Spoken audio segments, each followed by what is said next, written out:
ಯಡಿಯೂರಪ್ಪನವರ ಅಭಿಮಾನೋತ್ಸವ ಮೇ 9ನೇ ತಾರೀಕು ಈಗಾಗಲೇ ನಿಗದಿಯಾದಂತೆ ಎಲ್ಲ ಪೂರ್ವ ಸಿದ್ಧತೆಗಳು ನಮ್ಮ ನಿರೀಕ್ಷೆಗೂ ಮೀರಿ ತುಂಬ ಚೆನ್ನಾಗಿ ನಡೀತಾ ಇದೆ. ಎಲ್ಲ ವ್ಯವಸ್ಥಿತವಾಗಿ ತಯಾರಿ ಈಗಾಗಲೇ ನಡೀತಾ ಇರುವಂಥದ್ದು ತಾವು ಕೂಡ ನೋಡ್ತಾ ಇದ್ದೀರಿ.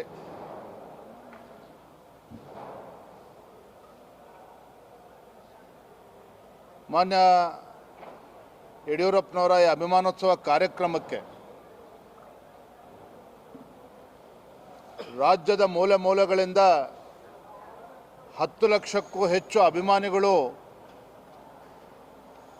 ಅಭಿಮಾನೋತ್ಸವದಲ್ಲಿ ಕಾರ್ಯಕ್ರಮದಲ್ಲಿ ಭಾಗವಹಿಸ್ತಾ ಇದ್ದಾರೆ.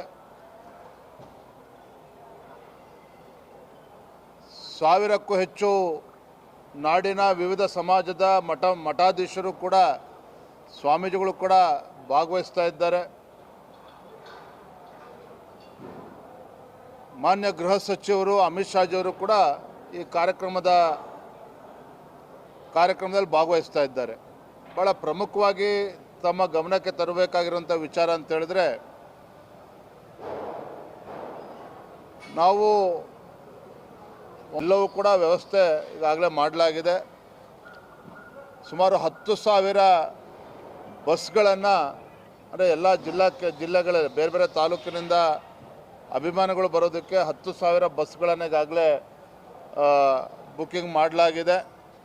ನಮ್ಮ ನಿರೀಕ್ಷೆ ಪ್ರಕಾರ ಕನಿಷ್ಠ 45ರಿಂದ 50,000 4 ವೀಲರ್ಸ್ಗಳು ಬರ್ತದೆ. ಕಾರುಗಳು, ಟ್ರ್ಯಾಕ್ಸ್ಗಳು, ಸುಮಾರು 50,000 ವಾಹನಗಳು ಅವು ಪ್ರತ್ಯೇಕವಾಗಿ ಬರ್ತಕ್ಕಂಥದ್ದು. ಹಾಗಾಗಿ ನಮ್ಮ ನಿರೀಕ್ಷೆಗೂ ಮೀರಿ ಸ್ಪಂದನೆ ಸಿಗ್ತಾ ಇದೆ. ನಮ್ಮ ನಿರೀಕ್ಷೆಗೂ ಮೀರಿ ಜಿಲ್ಲಾ ಕೇಂದ್ರಗಳಿಂದ ಬೇರೆ ಬೇರೆ ಜಿಲ್ಲೆಗಳಿಂದ ಸ್ವಾಮೀಜಿಗಳು, ಪರಮಪೂಜ್ಯ ಗುರುಗಳು ಎಲ್ಲರೂ ಕೂಡ ಆಗಮಿಸ್ತಾ ಇದ್ದಾರೆ. ದೊಡ್ಡ ಸಂಖ್ಯೆಯಲ್ಲಿ ಅಭಿಮಾನಿಗಳು ಕೂಡ ಬರ್ತಾ ಇದ್ದಾರೆ. ಈ ಕಾರ್ಯಕ್ರಮ ಭಾಳ ಯಶಸ್ವಿ ಆಗ್ತದೆ. ಪತ್ರಿಕಾ ಹಾಗೂ ಮಾಧ್ಯಮದ ಸ್ನೇಹಿತರು ಈಗಾಗಲೇ ಸಹಕಾರವನ್ನು ಸಂಪೂರ್ಣವಾಗಿ ನೀಡ್ತಾ ಇದ್ದೀರಿ. ಇನ್ನೂ ಕೂಡ ಹೆಚ್ಚಿನ ಸಹಕಾರ ನೀಡಬೇಕು ಅಂತೇಳಿ ತಮ್ಮೆಲ್ಲರಲ್ಲೂ ಕೂಡ ನಾನು ವಿನಂತಿ ಮಾಡ್ತಾ ಇದ್ದೇನೆ.